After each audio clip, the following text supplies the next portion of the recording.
Good morning बच्चों। आज हम हिस्ट्री का नेक्स्ट चैप्टर करने जा रहे हैं, कॉलोनिज्म एंड द सिटी। कैसे कॉलोनीज बनी और सिटी के अंदर, और कैसे ब्रिटिशर्स ने जो चीज़ें हैं वो कैसे कैसे कॉलोनीज़ की बिल्ड हुई हैं, कैसे चीज़ों को बनाया गया, कैसे शेप दी गई, कौन कौन के आर्किटेक्ट थे, इंडस्ट्रियलाइजेशन कैसे आई। तो इन सब चीज़ों के बारे में कॉलोनिज़म एंड द सिटी में बताया गया है। The question answers are as follows. Number 1, सबसे पहला क्वेश्चन जो है वो है आपका true and false. State whether true और false. In the western world modern cities grew with industrialisation. जो वेस्टर्न वर्ल्ड है, जो आपका पश्चिमी सभ्यता है, उसमें मॉडर्न सिटीज़ जो हैं वो इंडस्ट्रियलाइजेशन के साथ में आपकी बढ़ गई। ये बिल्कुल सही है। Next, Surat and Machilipatnam developed in the 19th century. Surat और मछलीपट्टनम जो है वो जगह के नाम है, वो 19th सेंचुरी में 19वीं शताब्दी में डेवलप हुए थे। ये बिल्कुल गलत है। In the 20th century the majority of Indians lived in cities. 20वीं शताब्दी में मैक्सिमम जो आपके इंडियंस थे, भारतीय थे, वो आपके शहरों में रहते थे। ये भी आपका फॉल्स है। After 1857 no worship was allowed in the Jama Masjid for 5 years। 1857 की लड़ाई के बाद कोई भी पूजा जो है वो जामा मस्जिद के अंदर, कोई भी जो आपकी वर्शिप करते हैं वो जामा मस्जिद के अंदर 5 साल के लिए अलाउ नहीं की जाती थी। ये बिल्कुल सही है। More money was spent on cleaning old Delhi than new Delhi. बहुत ज़्यादा पैसा जो है वो खर्च कर दिया गया ओल्ड दिल्ली को साफ़ करवाने में, जो कि न्यू दिल्ली में इतना पैसा नहीं लगा, जो कि ओल्ड दिल्ली में ज़्यादा पैसा लग गया। फॉल्स। नेक्स्ट, अब fill in the blanks. The first structure to successfully use the dome was called the central dome. जो पहला स्ट्रक्चर सबसे पहले जिसने डोम को यूज़ किया गया था वो था आपका सेंट्रल डोम। ये एक थोड़ा सा कन्फ्लिक्ट है इस क्वेश्चन में। आपका ये सेंट्रल डोम है, लेकिन अगर उस स्ट्रक्चर का नाम आपने अगर देखना हो तो वो जामा मस्जिद है। The two architects who designed New Delhi and Shahjahanabad were.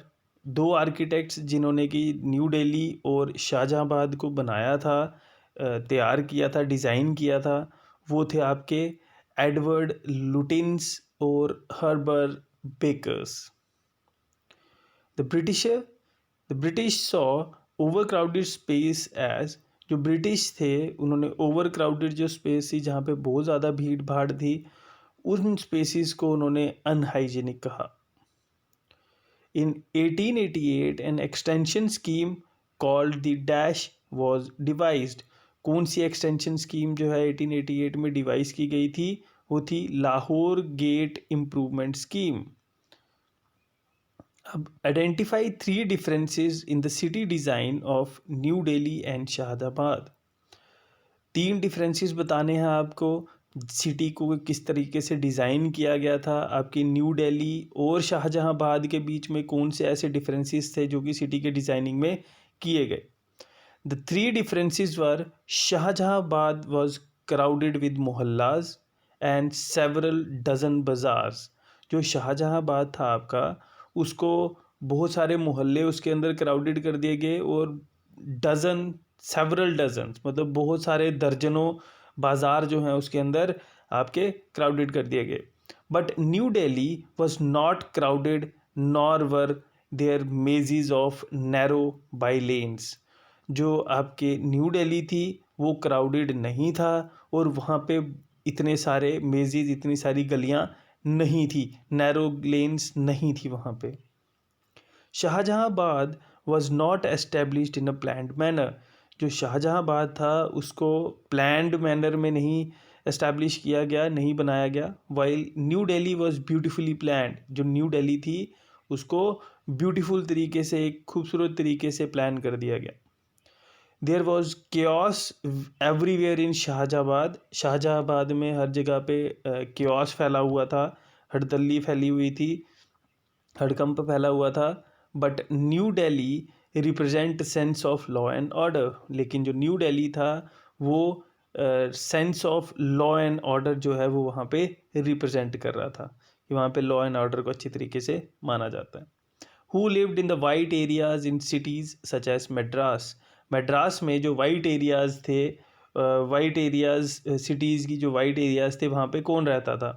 The British lived in the white areas in cities such as Madras, British जो थे वो वाइट एरियाज़ में रहते थे, सिटी के वाइट एरियाज़ में, जैसे कि आपकी मद्रास है, मद्रास सिटी में जो वाइट एरियाज़ होते थे वहाँ पे ब्रिटिशर्स रहते थे। What is meant by deurbanisation, अब डी अर्बनाइजेशन क्या होती है? Deurbanization is a process by which more and more people begin to live in villages or rural areas. Urbanization आपकी होती है जब लोग गांव से शहर के अंदर जाते हैं। अब डीअर्बनाइजेशन वो चीज़ है जब लोग शहर से गांव के अंदर जाते हैं। तो जब ज़्यादा से ज़्यादा लोग जो हैं वो आपके विलेजेस में रहना स्टार्ट हो जाएं, रूरल एरियाज़ में जाना स्टार्ट हो जाएं, तो वो आपका डीअर्बनाइजेशन हो जाती है।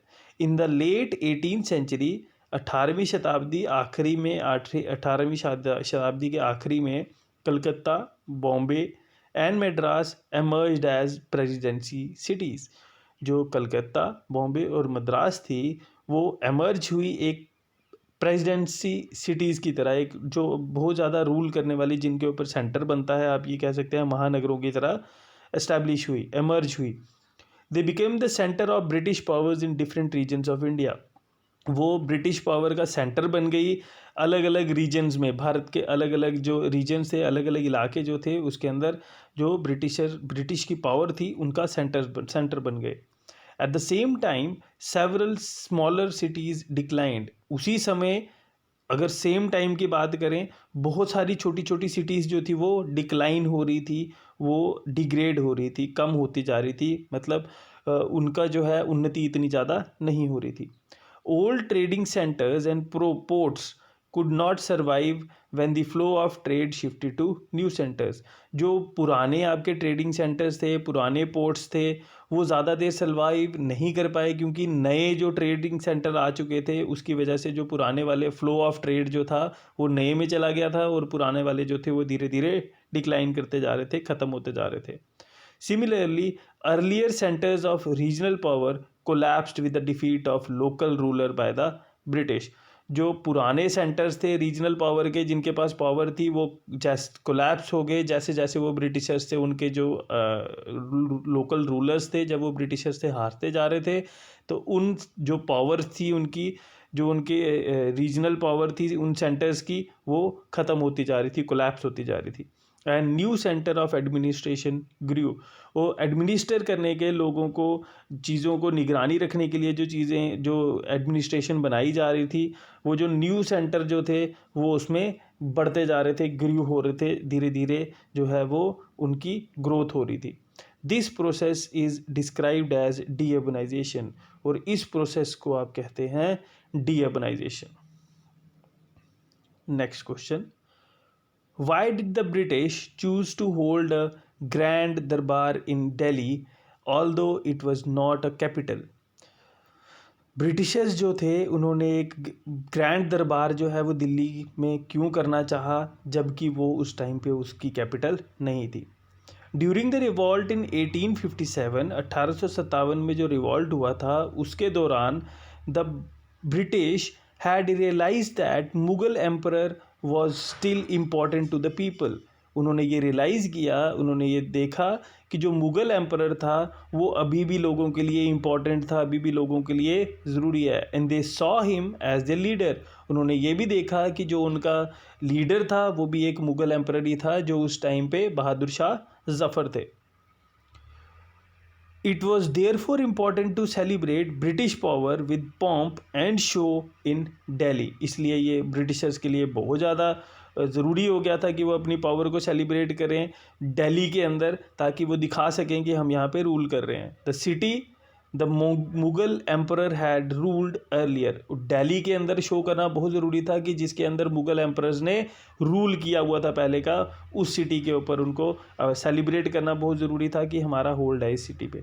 The Britishers thought that by doing this they would acknowledge people about their power and authority. Britishers को ये लगा कि इसके थ्रू वो लोगों तक ये मैसेज पहुंचा देंगे, लोगों को ये बात पहुंचा देंगे कि हम जो है हमारे पास ही अल्टीमेट पावर है, हमारे पास ही अथॉरिटी है कोई भी चीज़ चेंज करने की, और हम ही जो है वो सारे एरिया को होल्ड करते हैं. How did the old city of Delhi change under British rule? अब जो ओल्ड सिटी थी दिल्ली की वो ब्रिटिश रूल के अंदर कैसे चेंज हुई? The British change the old city of Delhi entirely. Britishers ने ओल्ड सिटी थी जो दिल्ली की, उसको पूरी तरह से चेंज कर दिया. They wanted Delhi to forget its Mughal past. वो दिल्ली से चाहते थे कि वो अपना मुगल पास्ट जो है, मुगल का जो पुराना उनका जितना भी पास्ट रहा है मुगल्स के साथ, वो उसको भूल जाएं. दिल्ली जो है उसको बिल्कुल भूल जाए. Hence the area around the fort was completely cleared of gardens, pavilions and mosques. जो एरिया था उनके फोर्ट का उसको कम्प्लीटली क्लियर कर दिया गया गार्डन से, और पवेलियंस जो थे उनको बना दिया गया, मॉस्क जो थे उनको भी क्लियर कर दिया गया. तो गार्डन्स, पवेलियंस और मॉस्क जो थे उनको क्लियर कर दिया गया ताकि लोग उसके बारे में ज़्यादा याद ना रखें. They either destroyed the mosque और put them to other uses. उन्होंने उन मॉस्क्स को डिस्ट्रॉय कर दिया या और कुछ को उन्होंने कुछ और काम के लिए यूज़ कर दिया गया. फॉर एग्जाम्पल द जन्नते मस्जिद was converted into a bakery. जो जन्नतल मस्जिद थी उसको बेकरी में चेंज कर दिया गया. No worship was allowed in the Jama Masjid for 5 years. और जामा मस्जिद के अंदर 5 साल के लिए कोई भी पूजा नहीं करने दी उन्होंने. 1/3 of the city was demolished and it's canals were filled up. 1/3 city जो थी उसको डिमोलिश कर दिया गया और कनाल्स को भर दिया गया. जितनी भी कनाल्स वहाँ पे बने हुए थे उन सबको भर दिया गया. In the 1870s the western walls of Shahjahanabad were broken to establish the railway and to allow the city to expand beyond the walls. और 1870 में जो वेस्टर्न वॉल थी, वेस्टर्न दीवार थी, जो पश्चिमी तरफ जो दीवार थी शाहजहांबाद की, उसको तोड़ दिया गया, रेलवे को एस्टैब्लिश कर दिया गया एंड सिटी को बाहर एक्सपैंड करने के लिए, ताकि वो दीवारों के बाहर भी जा सके सिटी की जो चीज़ें हैं, उसके लिए उन्होंने दीवारों को तोड़ दिया. The British began living in the sprawling civil lines areas that came up in the north away from the Indians in the walled city. तो जो ब्रिटिशर्स थे उनको सिविल लाइंस एरिया जो था उनका नॉर्थ में, उसके अंदर रहने लग गए. वो वहाँ पे उन्होंने अपना रहन सहन स्टार्ट कर दिया. और जो इंडियंस थे और उनसे दूर ले गए. इंडियंस जो कि वॉल सिटी के अंदर रहते थे उनसे उनका जो रहना था वो दूर हो गया, सिविल लाइंस के अंदर हो गया. The Delhi college was turned into a school and shut down in 1877. जो दिल्ली कॉलेज था उसको एक स्कूल बना दिया गया और बंद कर दिया गया 1877 में. How did the partition affect life in Delhi? अब जो पार्टीशन थी उसने दिल्ली की लाइफ को कैसे चेंज किया? India got partition in 1947. Bharat जो था उसको बांट दिया गया 1947 में. And this led to a massive transfer of populations on both side of the new border. इससे क्या हुआ? मैसिव ट्रांसफ़र हुआ पॉपुलेशंस का दोनों साइड में, बॉर्डर के दोनों साइड में जो पॉपुलेशन थी वो मैसिव ट्रांसफ़र हुआ. इधर से जो मुस्लिम थे वो उधर चले गए, वहाँ से जो हिंदू थे उनको इधर शिफ्ट कर दिया गया. तो बहुत ज़्यादा ट्रांसफ़र हुआ था. As a result the population of Delhi increased all of a sudden. जो दिल्ली की पॉपुलेशन थी, जो दिल्ली की जनसंख्या थी, वो बहुत जल्दी जो है इंक्रीज़ कर गई. The job of the people changed and the culture of the city became different. जो लोगों का काम था वो चेंज हो गया, जो कल्चर था सिटी का वो अलग हो गया. Most of these migrants were from Punjab. और ज़्यादातर जो माइग्रेंट्स थे वो आपके पंजाब से थे. They stayed in camps, schools etcetera. वो कैंप्स में रहने लग गए, स्टे करने लग गए, स्कूल्स में स्टे करने लग गए. While some got the opportunity to occupy residencies that had been vacated by the Muslims. और कुछ को अपॉर्चुनिटी मिल गई कि वो मुस्लिम्स ने जो जगहें छोड़ी हैं वो वहाँ पे रहने लग गए, उनकी रेजिडेंसीज में रहने लग गए. Yet others were housed in refugee colonies. कुछ लोगों को रिफ्यूजी कॉलोनीज़ में कुछ लोग रिफ्यूजी कॉलोनीज़ में रहने लग गए, वहाँ पे उनको ठिकाना बना दिया गया. New colonies like Lajpat Nagar and Tilak Nagar grew at this time. नई कॉलोनीज़ जो थी, जैसे कि आपका लाजपत नगर हो गया, तिलक नगर हो गया दिल्ली में, वो उस टाइम पे ग्रू हुए, उस टाइम पे उनकी ग्रोथ हुई, उस टाइम पे वो बढ़े, उनके सामने आए. Shops and stalls were set up to cater the needs of the migrants. Schools and colleges were opened. Shops और स्टॉल्स जो थे उनको सेटअप कर दिया गया ताकि लोग जो माइग्रेंट्स हैं, जो स्कूल के अंदर रह रहे हैं या कॉलेज के अंदर जो खुले हुए हैं, उन सब के लिए चीज़ों को मुहैया कराया जाए, उन सब तक चीज़ों को पहुंचाया जाए. The migrants coming to Delhi were rural landlords, lawyers, teachers, traders and small shopkeepers.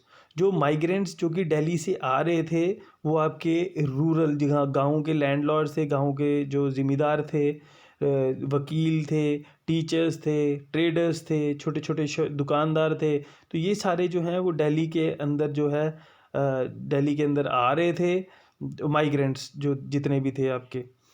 Partition changed their lives and occupations. जो पार्टीशन हुई, जो बंटवारा हुआ, उसमें उनकी ज़िंदगी और उनका जो काम काज था वो बिल्कुल चेंज हो गया. They had to take up new jobs like hawkers, vendors, carpenters, iron smiths. उनको नई जो जॉब्स थी, नए जो काम थे, उनको वो करने पड़ रहे थे. उनको हॉकर्स बना दिया गया, फेरी वाले बन गए, वेंडर्स बन गए, कुछ लोग बेचने लग गए कोई चीज़ें. आपका कारपेंटर्स जो लकड़ी का काम करते हैं वो करने लग गए. आयरन स्मिथ्स जो हो गया आपके लोहार का काम करने लग गए. तो उन्होंने अपने प्रोफेशंस, बहुत लोगों के जो प्रोफेशंस थे, ऑक्यूपेशंस थे, वो चेंज हो गए, उनकी लाइफ भी चेंज हो गई. Find out the history of the town you live in or any town nearby. Check when or how it grew and how it has changed over the years. You could look at the history of the bazaars, the buildings, cultural institutions and settlements. अब इसमें आपको लिखना है कि आप किस शहर में रहते हैं. जो जम्मू वाले हैं वो जम्मू के बारे में लिखेंगे कि जम्मू में कैसे चीज़ें जो हैं वो चेंज हुई, कि कौन सी जगह पे पहले जो है रेजिडेंसी होती थी, कहाँ पे लोग रहते थे, कैसे बाज़ार आने लग गए, कैसे लोग इसके अंदर पॉपुलेट हुए, कौन कौन सी सिटीज़ थी जो मेन थी उस टाइम पे. श्रीनगर वाले भी उसी चीज़ के बारे में लिख सकते हैं. जो श्रीनगर में रहते हैं वो श्रीनगर के बारे में लिखेंगे कि श्रीनगर में कैसे जो चीज़ें हैं वो आसपास की चेंज हुई हैं. दरबार कहाँ लगता था, कहाँ पे लोग रहते थे, कैसे कैसे जो है कॉलोनीज़ बनी, कैसे कैसे जो है आपके अभी जो पुराने वाले जो आपके किले थे उनको चेंज करके दूसरे किले बना दिए गए. तो किस तरीके से जो है आपकी सिविलाइजेशन जो है वो चेंज हुई है. Next, make a list of at least 10 occupations in the city, town or village to which you belong and find out how long they have existed. What does it tell you about the changes within the area? अब एक list बनानी है 10 occupations की अपनी city के, कस्बे के या गांव में जो भी आपकी चीज़ें होती हैं, कितनी देर से वो चीज़ें चल रही हैं वहाँ पे, और आपको देखना है कि क्या क्या चेंजेस जो हैं वो आपके एरिया के अंदर हुए हैं, कैसे वो चीज़ें आई हैं. I live in a village. मैं एक गांव में रहता हूँ. आई फाइंड हियर, मैंने एक एग्जांपल ली हुई है, आप देखिए थोड़ा सा इसके अंदर मैंने चेंज किए हुए हैं. I live in a village. I find here the following occupations in which villagers are engaged. मैं एक गांव में रहता हूँ. मेरे जो काम है, जो मेरे गांव में काम करते हैं लोग, वो ज़्यादातर जो है काम किस चीज़ में एंगेज्ड हैं लोग. फार्मिंग करते हैं, फिशिंग करते हैं, खेती बाड़ी करते हैं, फिशिंग करते हैं, पढ़ाते हैं, कारपेंट्री करते हैं, ग्रॉसरी की चीज़ें बनती हैं, वेंडिंग होती है, वीविंग होती है, कैटल की रियरिंग होती है, ब्लैक स्मिथ्स हैं, बार्बर्स हैं. तो ये सारी चीज़ें जो हैं वो चलती आ रही हैं. These occupations have existed from a long time in the village. और बहुत देर से ये सारी चीज़ें जो हैं वो चलती आ रही हैं. We have seen many changes in the method of these occupations. हमने इन चीज़ों को चेंज करते हुए बहुत ज़्यादा देखा है. क्या मेथड्स जो हैं चेंज हुए हैं, टेक्नोलॉजी चेंज हुई है समय के साथ साथ. With spread of education and awareness, many new technologies have been adopted. जैसे जैसे एजुकेशन आपकी एग्जिस्ट में आई है, लोग पढ़ने लिखने लग गए हैं, उनको चीज़ों को पता लगा है, वो नई नई चीज़ों को एदाद कर रहे हैं और उनका इस्तेमाल कर रहे हैं अपने कामों में, ताकि उनका काम जो है वो ज़्यादा प्रोडक्टिविटी दे सके, उनका काम थोड़ा सा आसान हो जाए और वो ज़्यादा लोगों को हैंडल कर पाएँ. For example, in the beginning farmers used plows in their field, but now they are using tractors. जैसे कि फार्मर्स पहले फार्मिंग के लिए प्लाउज का यूज़ करते थे, हल का यूज़ करते थे, लेकिन अब जो है वो ट्रैक्टर्स का यूज़ करते हैं, ताकि उनका काम जो है वो थोड़ा सा आसान हो जाता है. सो इसी के साथ बच्चों आपके क्वेश्चन आंसर जो है ख़त्म होते हैं. आपको कोई भी प्रॉब्लम आती है इन क्वेश्चन से रिलेटेड, जो चीज़ आपको समझ नहीं आती है, आप कमेंट कर सकते हैं, मैसेज कर सकते हैं, कॉल कर सकते हैं. मेरा नंबर आपके पास होगा 9906219556. तो आप कोई भी प्रॉब्लम आती है, आप कभी भी मेरे को कॉल करिए. If I'll be able to help you out, I'll definitely make it possible so that you can get the help as early as possible. Thank you बच्चों. Have a nice day.